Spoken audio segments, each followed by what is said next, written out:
ټوله هفته به مو الله جل شانه د ناګهاني افتونو، مصیبتونو، غمونو، مرګونو نه محفوظ وساتي. د یوې جمعې نه واخله تر بلې جمعې پورې.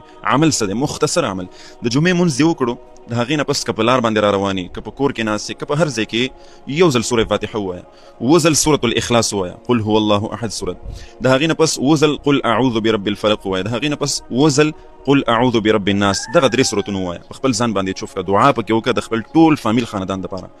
الله جل شانه به دې د راتلونکې جمعې پورې د هر قسم ناګهاني افتونه او اوازونه شي ناګهانه په سړي باندې الله دینه کې د مصیبت غم اواز وشي چې دا انسان ته ډېر تکلیف ورکوي، ډېر زور ورکوي. د دغسې ناګهاني بیمارۍ نه، افت نه، مصیبت نه، غم نه، درد نه، مرګ نه، د دې ټولو څیزونو به الله محفوظ وساتي. او دا داسې عمل نه دی، دا ثابت عمل دی د ام المؤمنین حضرت عایشه رضی الله عنها نه، او د امت د ډیرو بزرګانو نه ثابت عمل دی.